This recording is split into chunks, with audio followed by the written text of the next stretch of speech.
Assalamualaikum warahmatullahi wabarakatuh. Halo kawan-kawan programmer, jumpa lagi dengan saya Syugi di channel Fosalgo. Kali ini kita akan membahas tentang tipe data dalam bahasa pemrograman Java. Jadi menurut dokumentasi Java yang ada di oracle.com, terdapat dua jenis tipe data di Java secara garis besar.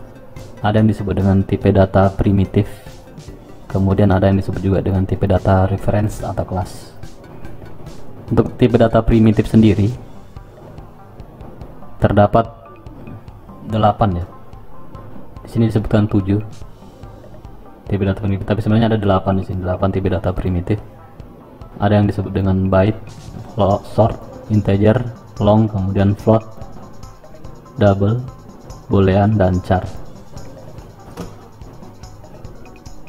Kemudian nilai-nilai default dari tipe data tersebut, kalau byte itu nilai awalnya adalah 0, kemudian short itu 0 juga, integer 0, long 0L, kemudian float 0,0F, double 0,0D, char pakai ini petik \u, kemudian 0000, kemudian string ini sebenarnya bukan tipe data primitif ya, boolean false, tapi dia kadang-kadang diperlakukan seperti primitif. Jadi string ini bukan tipe primitif, tapi dia diperlakukan seperti tipe data primitif.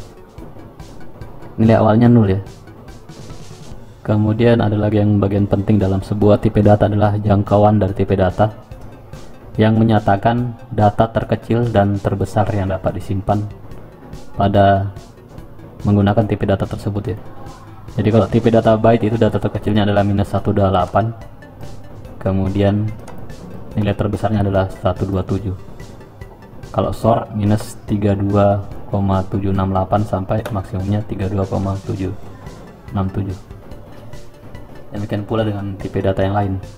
Kita juga bisa melihat dokumentasi di sini, tutorial ya, di w3school.com untuk bahasa pemrograman Java. Sini terdapat 8 tipe data Java, ada byte, short, integer, long, float, double, char dengan deskripsi jangkauannya seperti ini. Dari -128 sampai 127.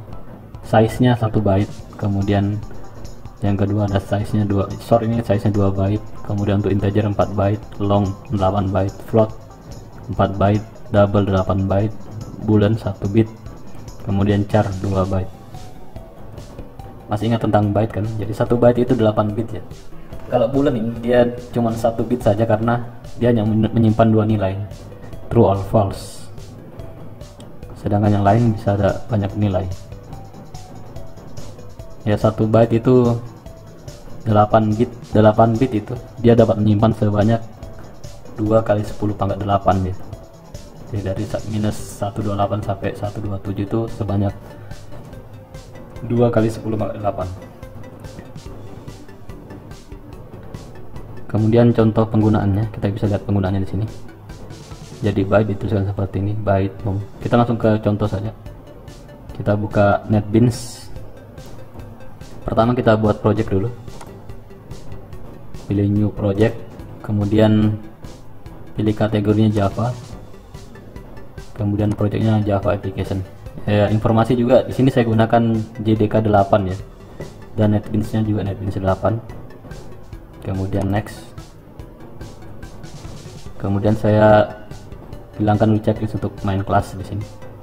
Kalau ada main classnya di sini nanti kita akan dibuatkan kelas main secara otomatis, tapi saya sedang tidak membutuhkan main class secara otomatis, nanti kita buat sendiri saja.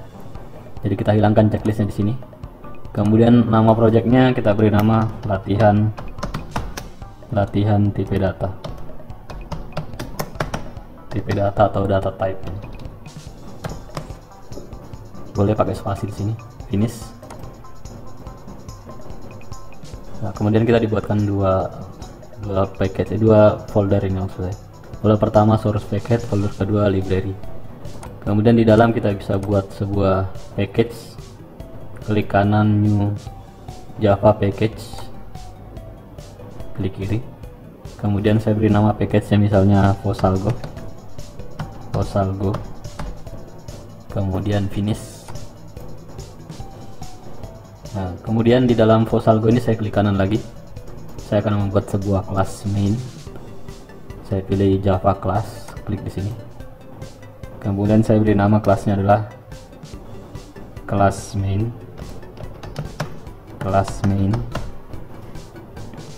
Kemudian finish. Ya, saya dibuatkan ini sebuah file Java. Nama filenya adalah kelas main.java. Kemudian nama kelasnya kelas main. Jadi di Java itu nama kelasnya harus sama dengan nama filenya ya, sama persis. Dan dia juga case sensitif. Kalau saya tulisnya di sini pakai huruf M kapital, maka di sini juga harus kapital. K-nya kapital dan di sini juga K-nya kapital. Kelas main. Kemudian bagian paling penting di sini dalam sebuah kelas main adalah method main ya. Jadi kalau kita membuat method main yang ditulis dengan public static void main itu, kita bisa gunakan shortcut di NetBeans P public s static void v m main. Kemudian tekan tombol tab di keyboard. Tab ya, kita dibuatkan ini public static void main. Ini gunanya untuk membuat aplikasi di Java. Jadi kalau dia tidak punya method main, dia tidak bisa di run ya. Tidak bisa dikasih seperti ini, klik kanan run file. Nah ini bisa ya, karena ada method mainnya. Oke, saya close dulu. Kemudian kalau tidak ada, seandainya tidak ada, saya hapus begini. Kemudian klik kanan, tidak bisa di run file. Dan dia bilang doesn't have a main method, dia tidak punya method main. Oke, saya kembalikan. Ya, selanjutnya kita ke latihan tipe data. Yang pertama ada tipe data byte. Kita bisa copy paste ini atau diketik. Kalau untuk pemula harusnya diketik ya, diketik byte num. Kemudian jadi sini saya buat sebuah variabel. Jadi cara menuliskan variabel seperti ini ya, seperti baris di atas ini. Ini cara membuat variabel. Pertama, tuliskan nama tipe datanya. Tipe datanya adalah byte. Kemudian spasi. Setelah itu tuliskan nama variabelnya. Kemudian kalau butuh nilai awal, tuliskan nilai awalnya. Kalau tidak dibutuhkan langsung begini boleh ya, kalau tidak butuh membuat nilai awal. Tapi karena di sini saya butuh nilai awal, maka saya buatkan nilai awal. Nilai awalnya adalah 100. Jadi ini cara membuat variabel dengan tipe data byte. Ya, kemudian perintah yang berikutnya ini, yang di bawahnya ini adalah perintah untuk menampilkan nilai atau isi dari variabel main6 ini. main6 tadi saya berikan nilai 100 ya. Seharusnya ketika saya run dia akan menampilkan angka 100 ini ya, 100. Jadi yang dia tampilkan adalah nilai dari main6 ini, bukan teks main6 ya. Yang di sini muncul bukan main6 tapi nilai dari main6 ini. Saya run lagi 100 run file. Oke, di sini kita tahu bahwa main6 tadi punya batasan ya. Tipe datanya kan byte ya. Jadi main6 tadi ini tipe datanya byte, dan tipe data byte itu punya batasan. Angka tertingginya adalah 127. Coba kita set dia menjadi 127. Kemudian kita run. Yang muncul adalah 127. Tapi kalau kita atur dia 128, maka yang muncul adalah ya, dia bilang apa ini, Java runtime uncompatible source code incompatible types. Berarti mungkin dia harus gunakan, dia bilang ini possible lossy conversion, mungkin Anda kehilangan konversi dari integer to byte. Nah ini sebenarnya artinya adalah kita mencoba menyimpan nilai yang di luar dari jangkauan byte ini. Karena byte ini cuma bisa menyimpan antara angka -128 sampai 127. Ini juga ada contoh di bawah sini. Dia coba menyimpan angka 5000 ke main6.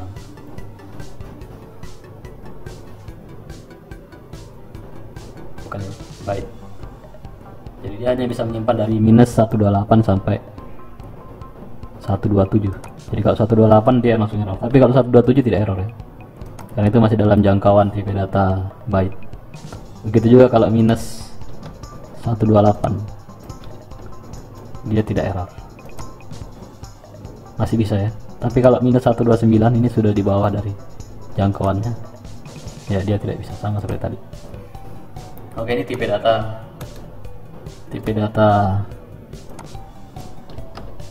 byte ya.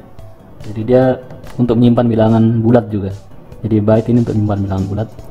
Ke atas sedikit lebih besar daripada byte jangkauannya, masih bilangan bulat. Ini ada tipe data short ya. Data type can store whole number from dari angka minus 32768 sampai 32768. Jadi dia lebih besar jangkauannya. Jadi kalau kita tadi mau simpan, dengan jangkauan yang lebih besar daripada ini tadi, lebih kecil daripada minus 128 dan lebih besar daripada 127, maka tipe data yang bisa kita gunakan adalah tipe data short. Ya, ini ada error. Kenapa error? Ya, ini ada error ini. Kenapa bisa error kira-kira? Ini karena kita gunakan nama yang sama ya. My name tadi ini sudah kita gunakan di atas. Dia bilang ini variable my name is already defined in method main. Jadi variable my name ini sudah didefinisikan di atas, jadi tidak boleh lagi digunakan ini. Maka saya bisa ganti dengan menambahkan angka 01. Kemudian sini saya cetak adalah 01. Kalau saya run ini, maka yang tercetak adalah angka minus 128 dan 5000 ya. Dan 5000. Coba kita cek lagi batasannya. Jadi angka terbesarnya adalah 32767. 32767. Coba kita ganti di sini 32767. Kemudian kita run file 32767. Kalau kita tambahkan satu angka saja 362768, 32768, kita run, maka dia akan error karena dia tidak bisa menyimpan angka yang lebih besar daripada ini. Dan angka ini harus bulat ya. Kalau Anda simpan juga pakai menggunakan angka koma-koma begini, angka pecahan, dia tidak bisa juga. Karena tipe data byte dan short ini dia menyimpan bilangan bulat. Kemudian kita uji juga untuk yang terkecilnya minus 32768 ya. Kita copy saja ini minus 32768, kita paste, kita run file ya, dia bisa kerjakan, dia bisa tampilkan. Kalau kita mau simpan 369, run file, dia tidak bisa ya. Jadi paling kecilnya adalah minus 368. Oke, kita ke tipe data berikutnya. Berikutnya ada integer. Jadi integer ini jangkauannya lebih besar lagi daripada bilangan short ya. Jadi dia bisa sampai ini berapa ini? 2147483647. Kita copy dulu ini. Kita copy, Ctrl C, kemudian bawa kemari, paste. Ya, di sini ada error lagi. Kenapa error? Sama seperti yang tadi ya. Kita gunakan variable yang sama namanya dengan yang di atas. Maka kita ganti sini menjadi 02. Di sini juga kita ganti jadi 02. Oke, kalau kita run, ya run, maka hasilnya adalah seperti ini. Kita cek lagi batasannya. Nilai integer tertinggi yang bisa disimpan adalah ini. Kita copy, kemudian kita masukkan kemari, Ctrl S. Kalau kita run file, oke, jawabannya adalah ini. Tapi kalau kita tambahkan satu angka saja di sini, misalnya 8, maka dia akan error ya.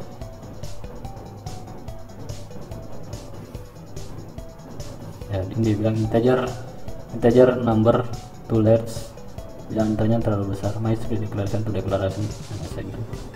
Kita bisa melakukan split. Tapi ini solusinya adalah ganti tipe data, atau ya ganti tipe datanya, tipe data yang jangkauannya lebih besar.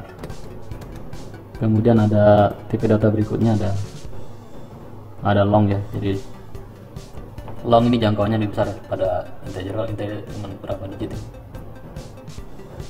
Kalau integer dengan long itu, integer itu cuma 4 byte, sedangkan long itu bisa sampai 8 byte dia simpan data. Ya, 8 byte ya. Kemudian cara deklarasinya, dia pakai huruf L di belakangnya. Jadi dia dideklarasikan pakai L. Ctrl C, kemudian paste di sini. Kita paste. kemudian gantikan lagi nama variabelnya yang 03, di sini juga 03, run file. Ya, ini hasilnya.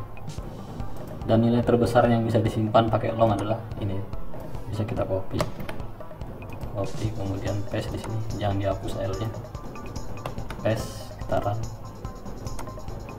Ya, biasanya nilai terbesar yang bisa disimpan pakai tipe data long. Kalau kita tambahkan 8 maka dia akan error. Oke. Kemudian ada tipe data untuk bilangan pecahan. Jadi untuk bilangan bulat ini ada byte, store, integer, long. Jadi long yang paling besar ya, yang paling kecil adalah byte, kemudian di atasnya ada store, kemudian ada tipe data integer, kemudian ada tipe data long. Kemudian untuk tipe data pecahan ada yang pertama ada float. Jadi float jangkauannya dari 3,4 kali 10 pangkat 38 sampai ke 3,4 kali 10 pangkat 8. Contoh penggunaannya seperti ini. Kita bisa copy kemudian paste di sini. Jadi dia gunakan F juga di belakangnya. Ada penanda F-nya di belakang. Jadi ini pakai F. Ini error kenapa? Karena kita gunakan tipe data nama variabel yang sama ya. Nama variabel my6 tadi kita gunakan, kita tambahkan angka my604, kemudian my604 di sini. Jadi cara tulisnya seperti ini, 5 titik ini berarti koma ya, 5,75 F, ada F nya, berarti ini tipe datanya float. Bilangan yang terbesar yang dapat disimpan untuk tipe data float adalah ini, 10 pangkat 10 kali 3 kali 10 3,4 kali 10 pangkat 38. Kemudian ada tipe data double.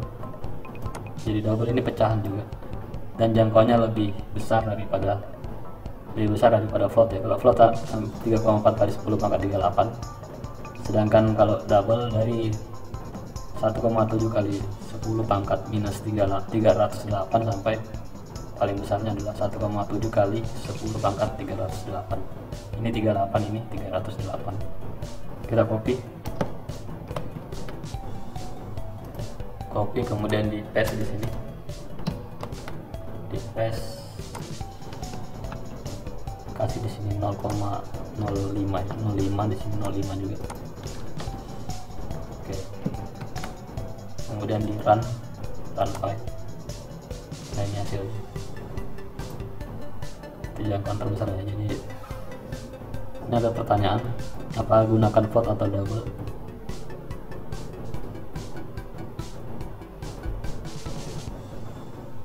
Jadi ini tentang presisi ya, atau angka pentingnya. Kalau di float itu dia hanya bisa sampai 6 angka penting, 6 digit di belakang koma. Double have precision 15 digit di belakang koma ya. Jadi katanya untuk keamanan biasanya orang pakai double, untuk lebih banyak menggunakan double untuk perhitungan, untuk kalkulasi.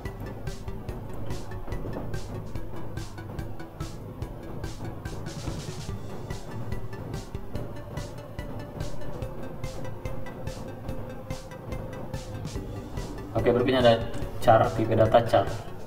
Jadi char ini untuk menyimpan satu karakter, satu huruf saja atau satu simbol saja, satu angka saja. Cara penggunaannya bisa kita copy di sini. Copy. Jadi char ini digunakan untuk menyimpan satu huruf saja. Dan dia dibatasi dengan tanda petik 1 seperti ini. Jadi kalau kita run ini dia hanya menampilkan saja huruf B. Seperti ini B. Kalau ganti C atau ganti angka 4 gitu. Jadi ini angka tapi dia tipenya char. Kemudian misalnya mau diganti lagi dengan X misalnya, kita run. Atau simbol, dia boleh simbol juga tapi hanya bisa menyimpan satu simbol saja. Itu tipe data char. Kemudian ada string ya. Ini string sebenarnya bukan tipe data primitif, jadi nanti akan kita bahas tersendiri, kita buat pembahasan tersendiri untuk string. Kemudian ada misalnya operasi penjumlahan, kita mau menjumlahkan angka. Jadi kita punya misalnya double bilangan A sama dengan 23,4 kemudian double lagi, bilangan B sama dengan 73,6, kemudian double bil C sama dengan bil A ditambah bil B dikali menggunakan bintang ya, kali 12 dibagi menggunakan per bagi bil A. Kemudian kalau mau menampilkan hasilnya pakai sort lagi bisa. Shortcut sistem outprint kalau di NetBeans itu pakai sort kemudian tab, kemudian tuliskan di situ hasilnya, hasil titik 2, kemudian pakai tanda tambah untuk menyambung stringnya bil C. Jadi nanti yang muncul ada hasil dari hasil, ada kata hasil dulu ya, hasil titik 2 kemudian spasi, kemudian muncul tulisan nilai dari operasinya, bil A ditambah bil B dikali 12 dibagi bil A. Coba kita run file ya, hasil sama dengan 61,14358 dan seterusnya. Jadi untuk TP data primitif saya kira saya cukupkan sampai di sini dulu. Insya Allah kita akan membahas tentang penggunaan TP data ini dalam operasi-operasi penjumlahan dan sebagainya. Kemudian kita juga akan membahas TP data reference seperti array, kemudian objek, string dan sebagainya di video-video berikutnya. Terima kasih sudah menonton. Assalamualaikum warahmatullahi wabarakatuh.